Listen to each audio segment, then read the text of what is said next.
Welcome, it's the Expansive DLC cast. I am Ray Wilmot. I am joined by Mr. Duncan Aid. Good evening. Hello, sir. Hello. How are you? Pleasure to be on board. I'm very well, thank you. We've had a half an hour chat about wrestling before this started. We were planning to start this podcast at 8 o'clock, and instead we just talked about Roadblock, we talked about WrestleMania, we talked about Royal Rumble, we've talked about pretty much everything going, right? Yep, everything except games. That was all saved, condensed, ready for the podcast. Yeah, we were leaving it all for you, all the juicy bits. But yeah, this is going to be the first sort of real additions. Doug's feeling the pressure a little bit, but it's fine. It'll be great. Yeah, it'll be excellent. No one can compare me yet until the next one. So until the next one comes out, I'm the best guest. Exactly. That's my confidence boost I'm going in You with. formerly worked with Gfinity, right? You were formerly as a writer there. Yes, former Gfinity news editor writer for esports stuff. Yeah, we worked together for a little bit, didn't we? Yeah. No, was I your editor for a little while? I think you were, yeah. I think I was, yeah, because then you became my editor for a while on Expansive. So there's a very difficult power dynamic between the two of us, and now you're the host. So I think today you're in charge. For now, but who knows? Next time you could be in charge of me. Oh yeah, anything can happen in the wacky world of professional games journalism. So I'm just going to talk a bit about what I've been playing, and then we'll jump to you, see what you've been on your radar. Obviously, I've been playing a lot about Final Fantasy 15, and I played that a lot in the last podcast as well, funny enough. So this has been kind of an ongoing thing. I think I've clocked about 45, 50 hours, something ridiculous like that. Yeah, it's and I haven't even finished it. That's the thing.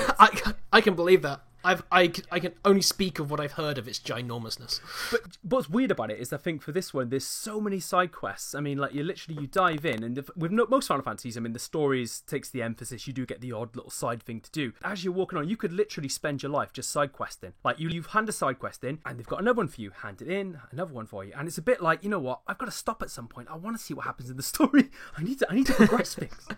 So it's like the No Man's Sky of games with actual story. Yeah, exactly. Yeah, it's almost too much, and I think I don't know how much content there is in the game. I think there's several hundred hours worth of content. I would not be surprised. Yeah, but especially after 12 years. It's crazy. You know, it's just like, whoa, what is going on here? But I'll talk about that a bit later, because we're going to talk a little bit about this story patch issue that's sort of cropped up that Square Enix have introduced, and I think we've both got some opinions on that. So I'm interested if we're going to line up on that or if we're going to take separate sides. It could be fun. Now, I've also been playing Ubisoft Steep, which has been a bit divisive, and for good reason, because it is an online-only game. Now, I think when you're trying to establish a new IP, the big risk you take is making it an always online game, and they actually seem to be taking this again with For Honor, which is coming out next year as well, which I'm also a little bit worried about for them. But I think that the game itself is good if you can get online with it, and the servers were having some issues in the launch week. I think there's some good bit of content there, but I just don't know. It's I'm a little bit confused as to why they've made it an always online game.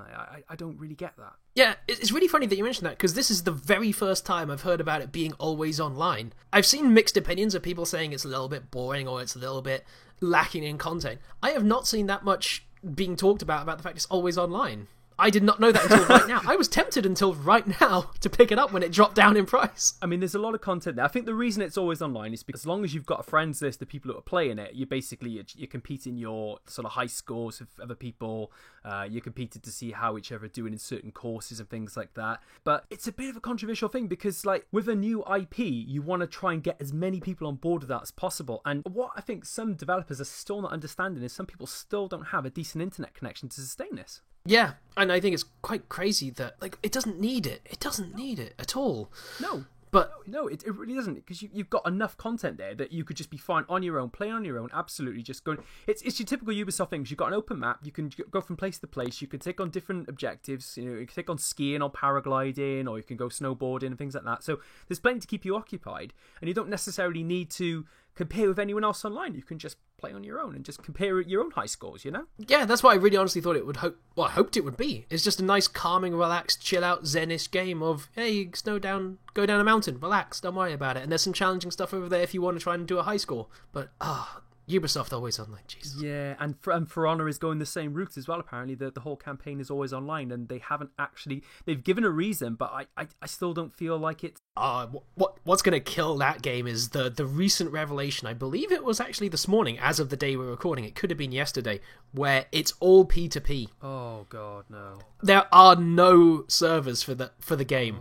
That is going to kill it dead. Oh, man. immediately an always online P2P only multiplayer fighting game.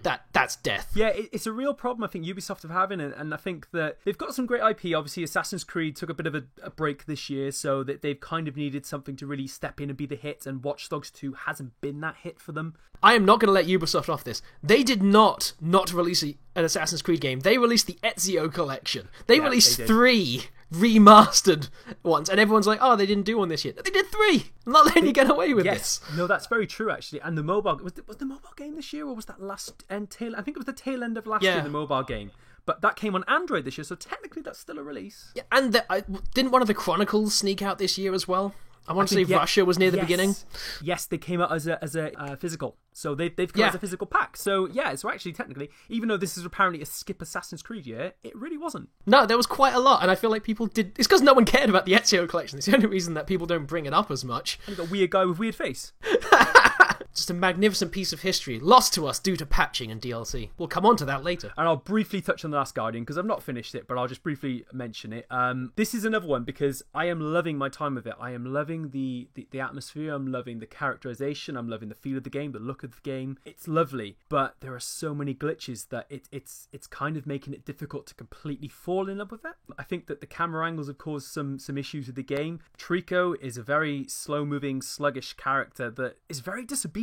Like, you tell him to move one way and he's kind of just sat there and he's just like, oh yeah, like looking at the stars or like looking around at the scenery. This is lovely, you know, and he doesn't do anything, and then all of a sudden he's just jumped onto this high ledge and like, oh, when did that happen? You know, it's kind of like, so it's a lovely game. I'm going to be doing a review very soon, so I'm going to give my full impressions on it. I'm really enjoying it, but I think there's a lot of technical issues that I almost don't want to say it, but they probably should have delayed it a little bit longer. Yeah, I got unlucky on launch day in that Amazon decided to cancel my collector's edition order on the morning of release. Oh, no way. Which was incredibly infuriating, but luckily it didn't sell out, so I just bought another one and then had to wait an extra day or two.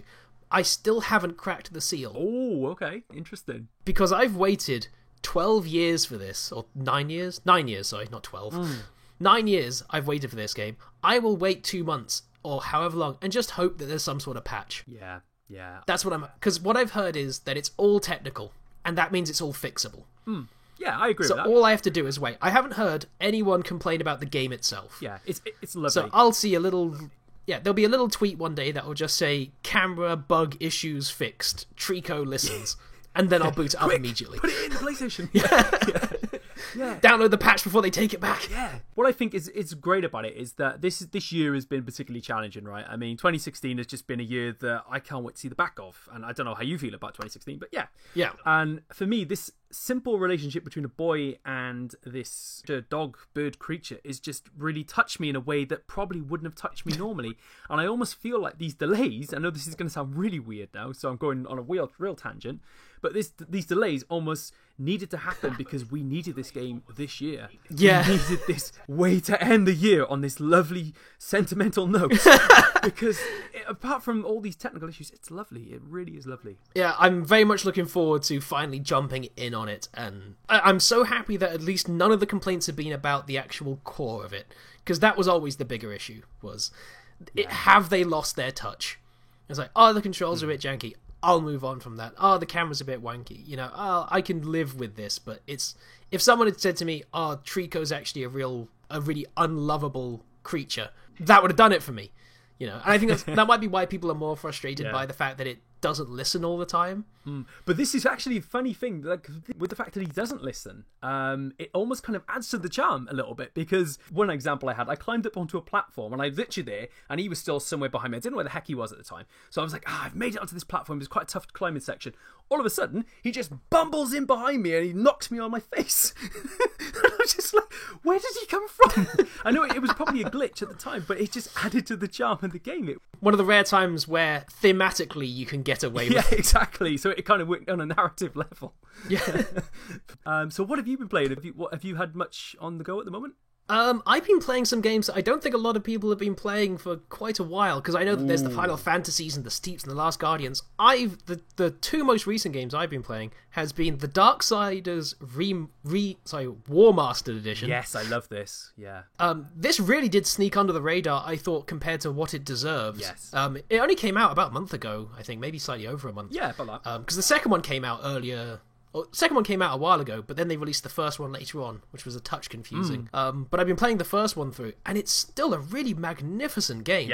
Yeah, definitely. It might just be because I have a huge soft spot for the Warhammer 90s aesthetic. Like, the art direction in the game always settled well with me. In a game like Darksiders 1, you're not in it for the gameplay. The gameplay is an amalgamation of about 5 different other games just pieced into one, and they don't expand on it at all. It's the Legend of Zelda crossed with a halfway decent PS2 era platformer with some good Devil May Cry hack and slash. Like, there's nothing that you're going to go in there that you couldn't play elsewhere. Yeah. But it's a really satisfying, fun game to play through. And it's a shame that THQ went under. Deservedly so, but it's nice to get back to that sort of era of hack and slash games that I really enjoyed. It's a really nice kickback and relax game. Yeah, it really meshes well together, doesn't it? And I don't know how you found the graphics, but for me, going into this, I almost thought they'd redone the engine because the graphics look superb. Yeah, it's amazing, and especially because I was a huge fan of the original version's art style, and they've been able to shine it up without having to resort to changing the art style at all. It just looks crisper and a little bit brighter, and a little few tweaks here and there. But they kept it really in form. I don't know if the same artist from the first one was involved in the remaster or not, because whether they were or weren't, it's spot on. It's just better. But it isn't changed. Well, I haven't played on PS4 Pro, but apparently it's even better again. Like, it works at full 1080p, 60 frames per second, and it looks superb. It looks really crisp, really flying, which is actually, funny enough, is actually really odd because a lot of the modern games, like Final Fantasy 15, for instance, don't run well on PS4 Pro at all. It runs better on the base PS4 platform. But yeah, I'm with you on that. It's a fantastic release.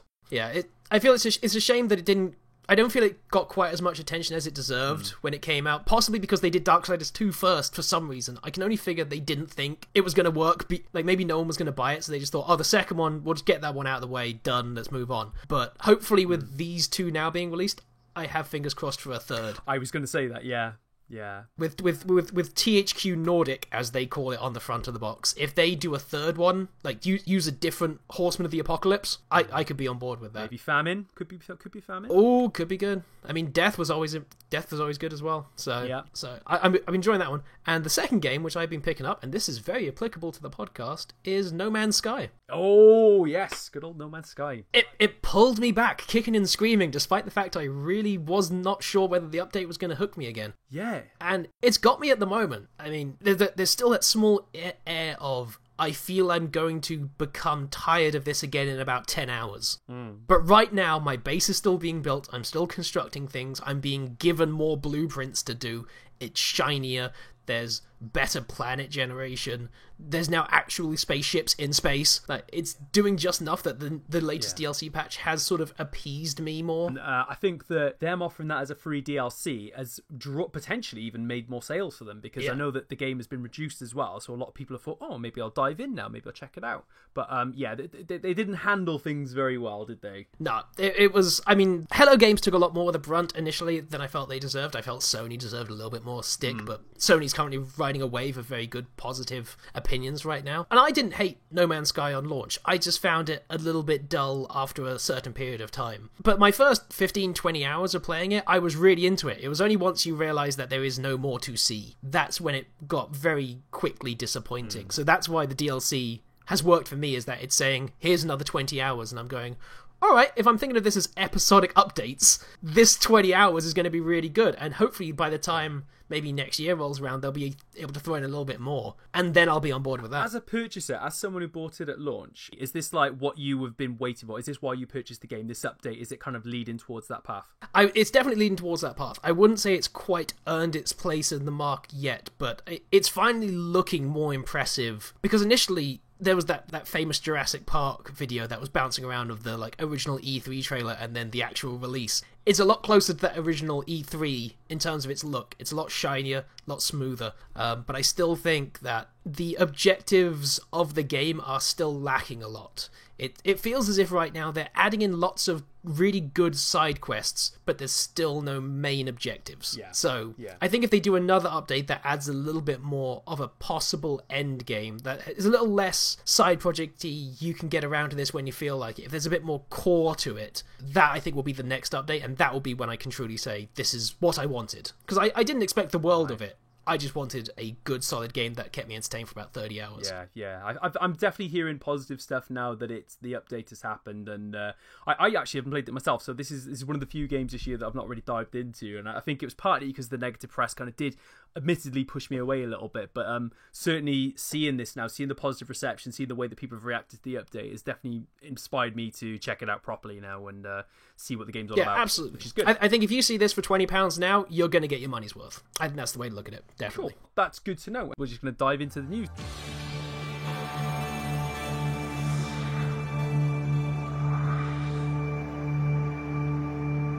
So the first bit of big news we've got this week is Modern Warfare Remastered has got 6 free maps on December the 13th. Now, they originally launched with sort of half of the content, I believe. I know you've been playing Modern Warfare more than myself. But essentially, they've actually added all of the maps from the original game. Is that right? Yes, that is finally correct. Yeah, I also love the fact that this is not paid DLC. So essentially, this is, again, going to the paid versus free DLC argument we're going to talk about later. But essentially, on December 13th, they've added hardpoint and gun game modes as well, and the remastered Winter Crash map. It added Block, Countdown, Pipeline, Showdown, Strike, and Wet Work, which was apparently it's added all the same level of polish that the rest of the re-release has had. And I'm really impressed with the fact that with Legacy Edition that they've added all this extra content with the game. They've enabled people to jump into what's arguably the best Call of Duty game of the last 10-15 years, and they've given it all away for free. I think that's a great addition to it, really.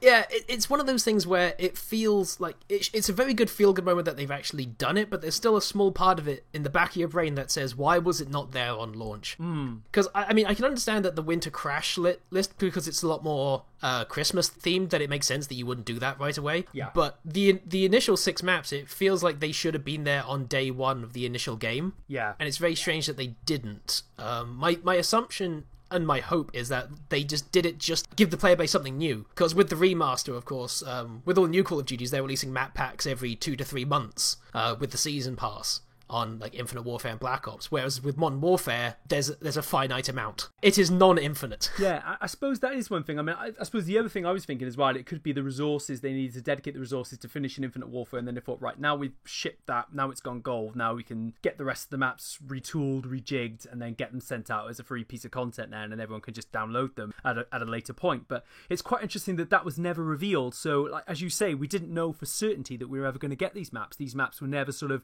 announced at the release of the Legacy Edition. Oh, you're definitely going to get these in the future. It was all rumoured and speculation. Will we, won't we? So, I mean, it's never been a sure thing, which I suppose, yeah, it sort of goes into your argument of they should really have been there since day one, or at least people should have been told that they would have happened at a later point.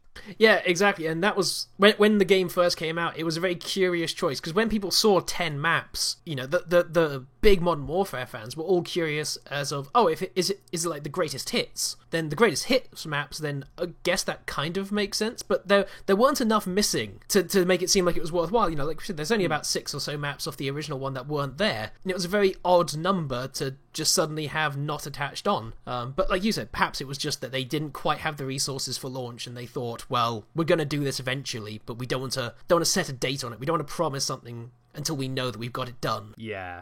So I guess, but it's great that they've happened, and I think it gives you even more reason to, if you are still on the fence about Infinite Warfare, then I guess it's better to go for the Legacy Edition, because obviously then you've at least got the full experience of Modern Warfare Remastered. It's great to have it all together in one package, I guess, now, and it's great to have the whole release. So rather, if you bought it at launch, you're not waiting for it. You've got literally day one, the whole package is right there in front of you. Which is great. Yeah, it's a good deal. I still have a very firm belief that by sometime around March next year, they will have released Modern Warfare on its own. I think for an elevated price tag. If I were a betting man, I'd say they'll come in at 30 on launch. I think this is interesting. Well, the Modern Warfare thing is interesting because I think that Infinite Warfare has basically been a bit of not a bomb, I think. I don't think it's been a complete bomb. It's still made a lot of money. But I think from an Activision point of view, from a Call of Duty point of view, this has definitely been the weakest entry of the series for for quite some time, perhaps forever. And I think that Modern Warfare Remastered was done purely to satiate that a little bit. So like we kind of like, okay, we know this hasn't been received very well. What else can we do to kind of like keep people interested until next year, or what else can we do to kind of, you know,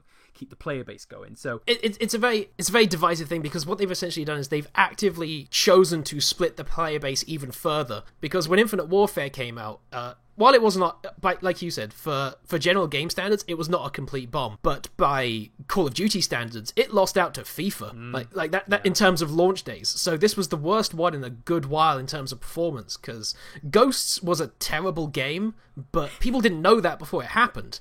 So, Plus the dog saved it for them. Oh yeah, the dog was great until you find out it was named after the one from Modern Warfare, so that way it's just like, how dare you.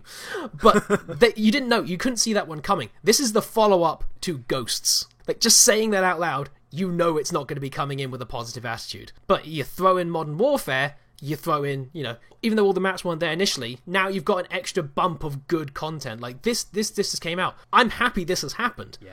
I don't like Infinite Warfare, but I think it looks very positive and very happy that it's like that they're still going to keep adding stuff to Modern Warfare as long as they can do. And I think it's strange that they've decided to split the player base, because you can't obviously play Modern Warfare and Infinite Warfare and the stragglers who are still on Black Ops 3 who don't want to upgrade or aren't ready to upgrade yet. It's a very interesting split they've got going on, but I think it's... As much of a cynic as I want to be about this, I think it can only be a good thing that the original Modern Warfare is at least having new maps added, even if it's a very strange way of doing the remaster to begin with. And it's also given some ground to Battlefield, which has been a source of contention as well, as like, which is better, Call of Duty, Battlefield? And I think now that argument is stronger than ever, because Battlefield now is potentially picking up the pace more on COD. Yeah, definitely. I think next year is going to be the very interesting battle line, because a lot of casual fans do not realize that Call of Duties are made by different developers. Everyone, we know, you know, people on Twitter know. We know that. But a vast majority of people just assume Call of Duty comes out. They don't know that there's 3 different developers working on a 3-year cycle, and most of the developers, the original, weren't involved anymore. Like, It's weird to think that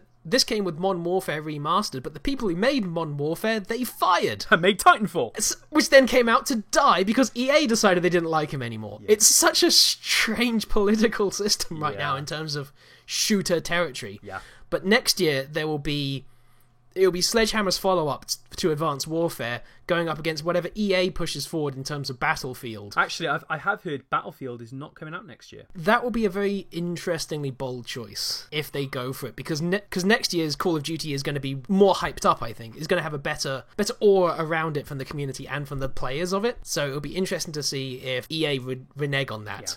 They might do a Bad Company remaster or something as like their little workaround of that, where they'll say, oh, you know how Modern Warfare you had to buy Legacy and all this other stuff? How about we just give you both Bad Companies remastered with joined multiplayer for both of them? That actually sounds bloody... I'd dive in on that. That sounds fantastic. Precisely, because they will see that Modern Warfare sold, and what they might have done is remaster the previous ones and just link the multiplayers together and just do that as their yearly release, because people definitely want Battlefield to have a longer lifespan per game than Call of Duty, but that could be a good way of appeasing fans while still getting a new game out. And they've built ground though, like we said, they've got ground right now. They've got the momentum, so absolutely should be an interest. I think next year is going to be the real showdown. I don't expect to see Titanfall 3 for a while. No, if ever, sadly. Gotta love you, EA. Yeah, but this is an interesting one because we've just talked about free DLC now for Modern Warfare Remastered. We're actually now diving into the final piece of DLC in the Doom Season Pass, Bloodfall. This is the 3rd piece of content in their Season Pass. Now, individually, this is $11.99 for 3 maps, 1 demon, 1 new weapon, and some customizable stuff on Snap Map. The problem is as well with Doom is that I actually been trying to review the Season Pass, the DLC content. I tried to do the second one, and I could not find a game online on my PS4. I could not get a game on any of the maps. Basically, it has already died online on PS4, and they're still charging $11.99 for a map pack where I don't think there's a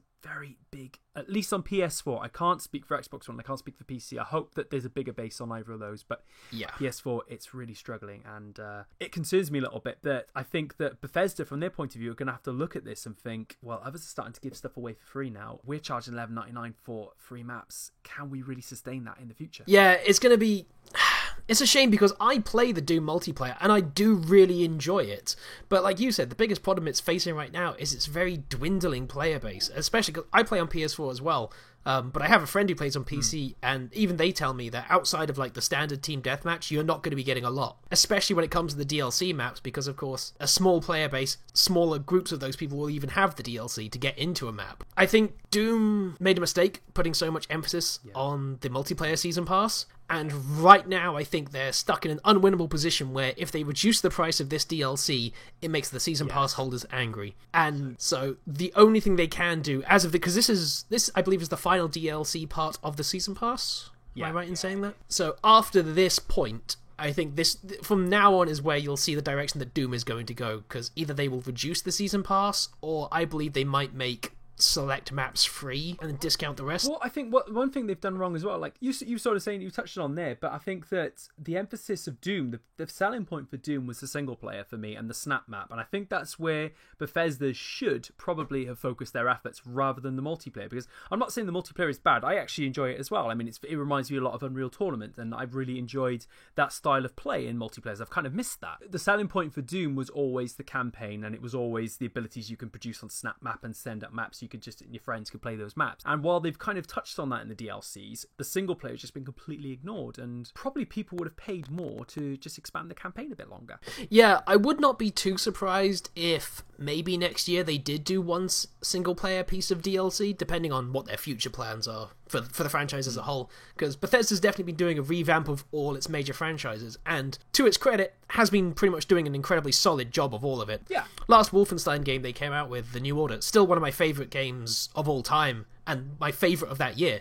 It was incredible, and I think Doom had a similar effect with a lot of people this year, is that they were expecting it to be, it'll be alright, but then the single player just blew people away, because it was exactly what the fans wanted. And it's a little sad that we didn't expect that. Yeah, it caught everyone off guard, I think. I mean, as much as I hoped it would be good, I didn't expect it to be as good as it was, and I was genuinely very impressed. And I think Bethesda have had another great year. I mean, they had Fallout 4 last year as well, which was a fantastic thing for them.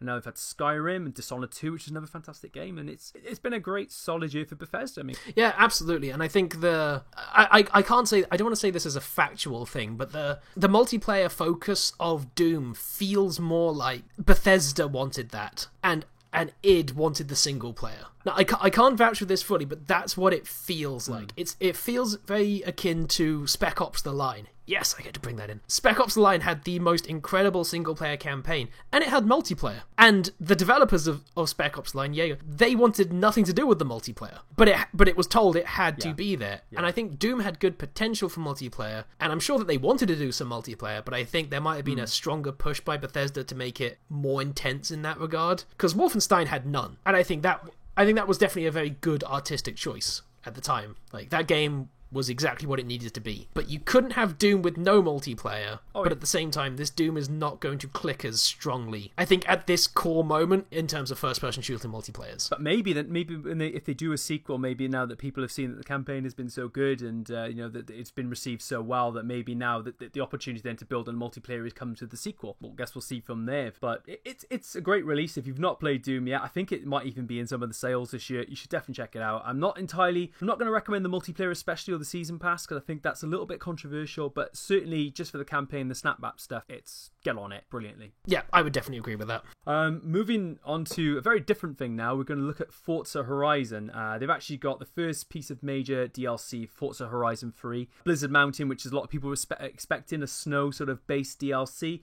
Essentially, this is going to be extreme snow sports. You're going to have a way of contending against ice and blizzards and extreme weather conditions. There's going to be a lot of slipping and sliding. There's also going to add 8 new vehicles as well, including the 2016 Ford Gymkhana 9 Focus RS RX. And there's going to be some racing events to suit the theme as well. I think Forza Horizon games have been generally my favourite of the Forza games. I'm not really a massive driver fan as such, but Forza Horizon kind of gives that open world feel where you can travel to different locations, do some different kind of objectives, almost have kind of like a side quest sort of feel to them. So it's nice to see that's been expanded. I honestly feel Forza could probably do with a year's break though, because I think that while it's always been received very well, I feel that the saturation could be sort of hitting the franchise a little bit now.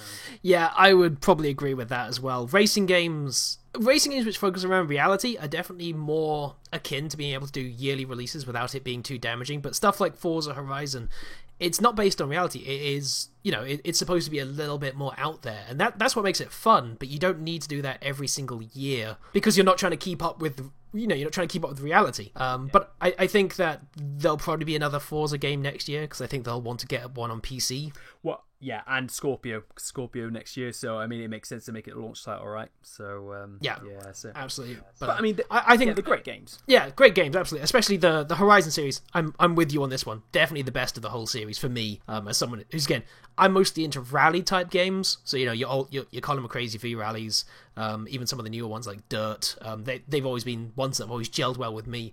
But the Horizon ones always just latched me just enough to keep caring. Like Project Cars did nothing for me, but Horizon I loved. Horizon's a lot of fun too. It's very pick up and play as well. Very enjoyable, very easy to get into, even if you've never played a racing game before. I think sometimes that can be a bit of a barrier for some people. They don't necessarily play racing games, and they kind of get a bit off put by a Drive Club or a Project Cars. Whereas they can look at Horizon and think like, oh yeah, I could just dip into that, have a bit of fun, not take it too seriously, and it works on that level as well. You can certainly treat it as a hardcore racing game, but it certainly works on a more fun level, I think. Yeah. And tying this in with our previous two elements, is this priced individually or is this only part of a season pass? I think you can buy it individually as well. Okay, that's interesting. It seems like a solid piece of content. It's been reviewing quite well. It adds 500 gamer score, which is always a good thing. And it's got well, I mean, it's all about the gamer score, right? I mean, you've got to get that number up higher. Certainly. Although I think since this gen has started, I've kind of gone off that a little bit now. I think I was more focused on it on the 360, but since this generation, I've not really. And trophies, same sort of thing. I just don't really feel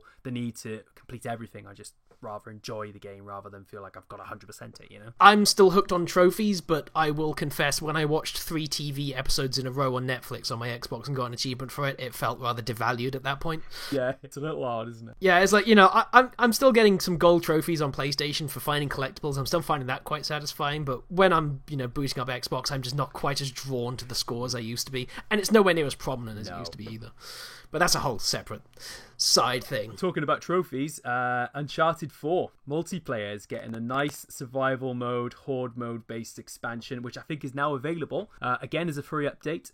It basically adds 10 maps apparently to the update, so it's quite a sizable one, where you've got progression systems, upgradable arsenals, fending off hardcore bosses. There's varying difficulty levels with various objectives. So it spins a little bit on the Gears of War horde mode, where you've got actual there are objectives within Gears of War, but they're more bonus based and you don't have to fulfill them, whereas they're almost mandatory in the survival mode as far as I'm aware. And I think it works really well because rather than having like hordes and hordes and hordes of creatures coming at you, you've obviously got hordes of bandits, and then you've got sort of bigger bandits as bosses, and apparently the difficulty also scales to you as well, so it's a lot more dynamic rather than perhaps Horde where you pick an easy, medium or hard mode. I think this is great for Uncharted. I don't necessarily play a lot of Uncharted 4 multiplayer, but it's nice to see that's Naughty Dog are continuing to build on that as well. Let me crack my neck and think about this one for a second. Uncharted with a Horde mode. I mean, we were talking 2 points ago about how Doom maybe should focus more on single player because the multiplayer isn't doing so well. Right. And here is Uncharted coming out with a generic Horde mode. I know that it's a little bit different, and like you said, they have varied it up. They've done something to it. It's not just a carbon copy job of all the other Horde modes. They've put in some work, because it's Naughty Dog. Of course they're going to put in some work. But I have never felt so unenthused by an update in so long. As someone who likes Uncharted. Well, this is fascinating as well, because Uncharted The Lost Legacy got announced a couple of weeks ago, right? Yes. Now, this is not DLC. This is not actually part of an Uncharted 4 Season Pass. This is a standalone. Have you played Infamous Second Son and Infamous First Light? Yes, I have. So it's essentially like that, where First Light is a standalone, separate digital release that's being released. That's exactly what Uncharted The Lost Legacy is like. It's not part of a Season Pass. Okay. But it's still single-player campaign focused. Oh, that's Whereas, brilliant. as you say, they're kind of updating the Horde mode in this as well. But it's interesting because it follows the events of Uncharted 4. So from my perspective, you're going to really need to have played Uncharted 4 to play The Lost Legacy. It's kind of a successor with different characters. Yeah. So why would that not be part of a season pass? It's kind of up for debate as to why this essentially campaign single player content is standalone. Yeah, it's an interesting decision on that one. Was The Last of Us Left Behind, did that do a similar aspect? Or am I wrong in that? No, that was actually DLC. That was that DLC. was part of the season pass. Okay, Yeah. that was the thing I was trying to remember. Yeah, because it's odd, isn't it? I mean, it's obviously with Left Behind, again, that was more of a prequel to what happened in The Last of Us, because it was kind of talking about Ellie's and Riley's journey. This is a sort of a sequel where you could, I suppose potentially, you could play Left Behind without having any knowledge of The Last of Us. It'd just be a story of two girls in this kind of crazy world. Obviously, there's context you'd be missing out on. Whereas I feel with Lost Legacy, if you hadn't played Uncharted 4, I obviously haven't played this, so I don't know for sure. But I'm assuming that you're going to be a little bit lost to a degree. Yeah, I'd imagine so. Which is, I mean, I'm glad it's happening. I'm on board with companies choosing to make more content if they feel creatively it's worthwhile and that it's worth paying separately. Because the biggest argument with season passes is that they have to plan it so far in advance that it does mean that creatively it's more stifled, which I think is what's happened to Doom. It's not that, at this point, they can't think that multiplayer DLC is the best way forward, but it's been roadmapped for so long that you can't just stop these things. As much as it is nice to think, oh, you could just remaster a game in a few months, just get it done, it's not that simple. And I think that with Uncharted, what I imagine is that they were not anticipating to make this.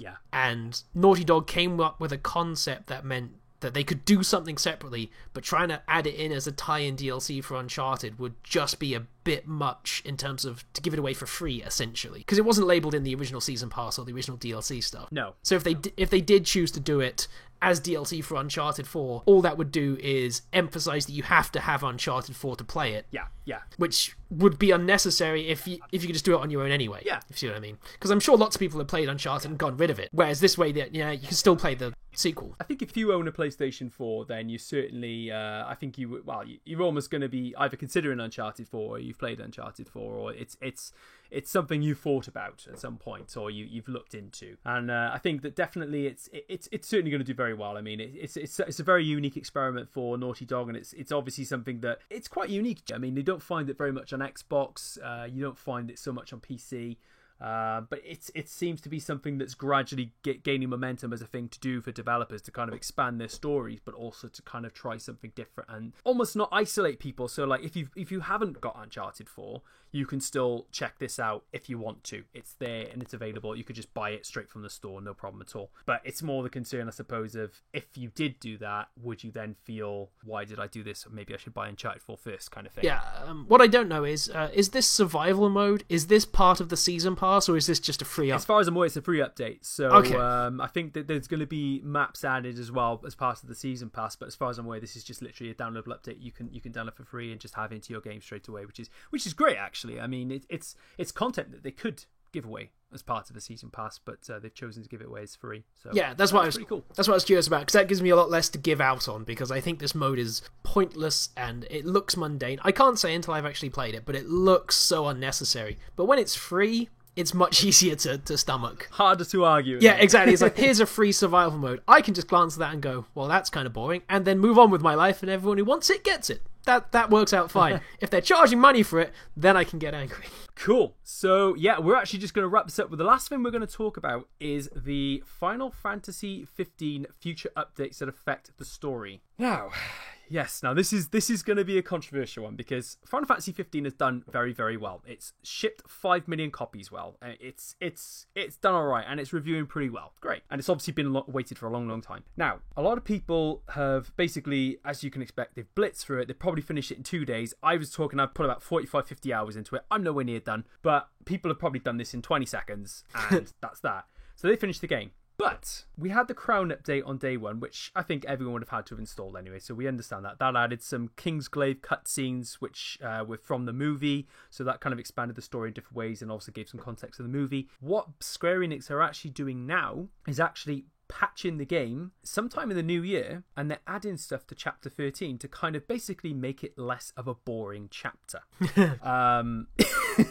Which sounds a bit crazy just when you say it out loud, because I mean this is quite unprecedented. This is new territory, I think, for all of us. But yeah, essentially they're going to add new gameplay enhancements, including the potency of the rings magic in chapter 13. But it's also going to be possible to play some important characters from the game, and they're also going to add an avatar system, which is a little bit different because that's going to tie into the multiplayer aspect of it in the future. But I have never heard, because I think the best way to describe this is essentially going to make it a director's cut of Final Fantasy 15. Essentially, what you're doing you're patching in several months' time. When the movie comes out it's been in the cinema, you see the cut in the cinema. It comes out on DVD. It adds about half an hour, 45 minutes in the director's cut. That apparently changed Batman vs Superman and Suicide Squad. I wouldn't know. I was done with it from the cinema. I wasn't going to watch it again. But apparently it made the films even better to watch. So this is essentially what I guess Square Enix are trying to do with Final Fantasy 15. They're trying to make a chapter that people have thought was a little bit contentious, a little bit boring, a little bit stale, add more spice to it, and essentially make it a better game. No, it's a free update, so you're not going to pay for it. So I mean that's one thing. What do you make of that? If you listen really carefully, you can hear millions of Mass Effect 3 fans screaming, "We warned you." You can hear it. I hate this with so much of my creative being. As someone who loves creations and stories, be they good, bad, equal, this prospect horrifies me to set a precedent for it. Well, this is it, isn't it? This is it's not so much that they're doing this for this one game. It's a AAA studio doing this with a AAA game, arguably the biggest game of the year. What happens next? Do other development studios, independents, do other AAA studios look at this in the same way and think, we could do this too? Why not? Yeah. There are definitely... Does it depend how it's released? Does it depend how it's received? I think there's a very easy step that could theoretically do this, but I am not a game coder. I should reference this. I can only say what my fantasy version is, not what might be realistic. But the most honest and easy way to do something like this would be to simply add a toggle option to whether or not you have the updated one or the previous version. Now, this could theoretically become very unwieldy if there was a game, even Final Fantasy or another one, that did maybe 6 or 7 of these updates where you got like 7 or 8 toggles in the game, and maybe you only want chapter 2 and chapter 10 to be different and the rest not, and then you'd have to code it so that would work. It could be a ridiculous amount of effort, and maybe they just want it to be like, no, this is what it's supposed to be. But with games now, it's more worrying to me that you don't get to decide. That's the part that is, I think, concerning for most people. I don't think a lot of people would be as fret about this, were it simply, we are going to add an optional download for you if you want to download it and change the game. Yeah. But the most logical thing will be that they will either make this a mandatory update for the game, or in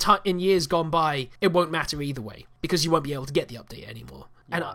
And I'm not as huge on game preservation as a lot of other people are, but I am an appreciator of games, and I would hate the idea that games could theoretically be changed whenever they've decided to be. Yeah. Like, I'm on board with a director's cut. If they want to add either options or extras or change it, they should have the right to do that. They are the creator. But I also feel that once they've given something to the public, it is no longer only theirs. I'm looking at you, Lucas. Yeah, it's a really contentious one, isn't it? Because obviously, I feel that in a way we've almost been building towards this for a very long time, because director's cuts, especially this year with the likes of, like I said, Batman and Superman and Suicide Squad, DC have basically done this with these IPs. They've basically made this a thing. They've basically changed the way that we're going to view these movies when we see them in the comfort of our own home compared to when we see them on the big screen. I think the big screen version of the movie is almost becoming like, well, what's the point in me paying to go to the cinema in the first place to watch that when I know in about 6 months' time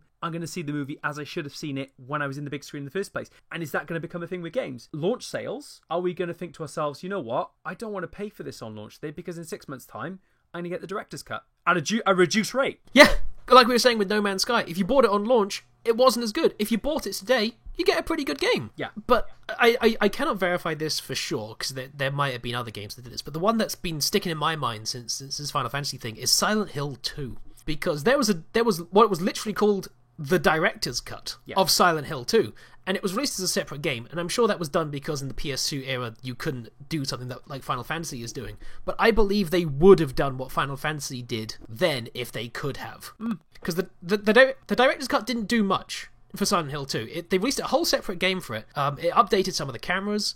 It added about half an hour or so of content where you played as a separate character, and it made the graphics a bit better, and you could change some of the effects on it. It wasn't a massive changeover, but the point is you can still play the original one if you don't want to see it like that. And with Final Fantasy, I fear that if someone as big as Final Fantasy can do it, more game companies would change things out of an original single-player campaign. Well, exactly. It's the biggest of the big, isn't it? I mean, if you wanted to say of game, what would be your worst fear of any game doing this? It would be Final Fantasy, because it is pretty much the alpha male of game in terms of reputation. Yeah. And the one thing that we the big thing that we have right now that is to be appreciated more about gaming is that till this point, companies have not really ever done this. As you said, it's mostly unprecedented, and I think there's almost a really sick way to be grateful for that. because mostly when games release something, they have the, I don't want to say integrity, I guess respect. They have the respect for the product to not change it once it's been finalized. Just like The Last Guardian, they might patch in some controls and they might make it a bit tighter, but they're not going to change something. They could, if they wanted to, they could just take out Trico. It would be a stupid amount of effort. You don't know why they'd necessarily do it, but the point is you don't want to think of it as a possibility, especially if a game is particularly close to you, or a game that has meant a lot to you, or maybe you just liked the previous version and thought, why have they made this worse for me? Well, this is an interesting point as well, because this is apparent. I don't know whether or not this is true, but some people are speculating this has been inspired, this idea has been inspired by the negative feedback, because Chapter 13, I have actually, admittedly, have not got that far. It's very slow paced, offers very limited reward, and it slows the momentum of the game down quite considerably.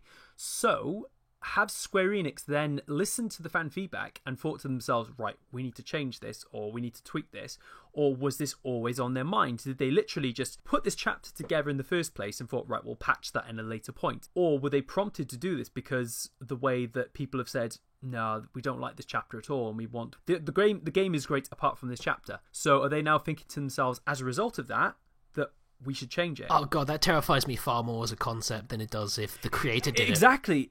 You've almost got, to a degree, community collaboration on a project. Yeah. Essentially, almost. If you go on to Twitter and you search for the title of the game that you particularly love, whether it be Final Fantasy in this case or any other game that might consider doing it, and you look at the public perception, not like your friends list, not who you followed, just look for any egg icon and see what they say about that game. You don't want any of these people having any influence over the game that you love. I want the creator to make the decision. Whether it be right or wrong, yes, they should at the very least be the ones to destroy it. Because I think this does mirror Mass Effect 3 to a degree. As someone who did not play Mass Effect 3 personally, but dear God, did I hear enough about it from people who were angry, that they released an alternate ending, because apparently the ending of the initial game was not satisfactory to the community. That was less damaging because you could just not play it. That was a very easy way around it. Just like this is all about player choice. And I think once you take away choice from the player, that's when it gets much murkier. Whatever the reason behind it is, if the creator decides to do it, if the community decides to do it, or if simply it's done to make the game more enhanced. I would be mildly upset if they changed even a basic control in a game that I happen to like. I would be a little bit upset if I didn't get to decide. Yeah. And so, and especially because this is much more narratively driven than a standard update. Like, if someone updated The Last Guardian, no one's going to throw a fuss. No, because hopefully it would improve the experience rather than take away from it. And who's to say this wouldn't improve the experience of Final Fantasy 15? But the point is that people would have played this game through, and some people will literally, they will play it through once, they will never look back, and that will be that. So they will never get to experience whatever these changes are, or they'll never think to, you know what, I don't want to go back and check.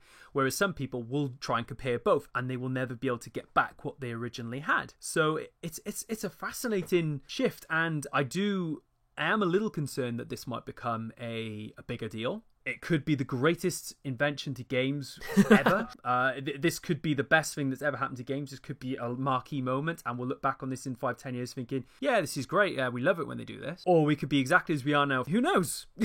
I guess we'll have to wait and see. I'm going to put my money on the negative side on this one. I can't see this not turning into something that we wish never happened. Yeah. Not necessarily in Square's direct case, but as a general rule, if we're talking in a global sense of game companies making a decision to change a game because they believe it is better. And I'm talking company here. I'm making a very direct line at company, not creator. Because there's two separate entities in the gaming world. There's the people who make the games and the people who are in charge of the games. If Kojima decides to make a decision on a game, I will follow him.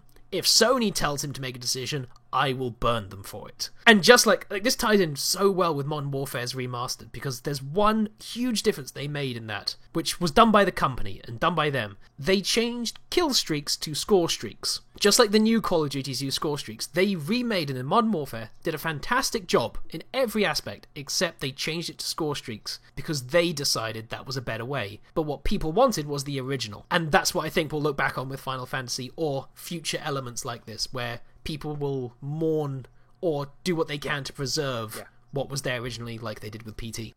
Interesting times, very interesting times indeed, and I guess we're going to see what the future holds for. I guess this kind of all falls in the DLC bracket and all the additional content bracket that we're kind of been talking about on the site a lot more. Absolutely. But that is about all we've got time for, because we've probably gone a bit longer than we wanted to. Quite possibly. But we've been enjoying it. We didn't talk about wrestling. That's the important thing. We didn't deviate once. I'm impressed by that. Yeah, I like that.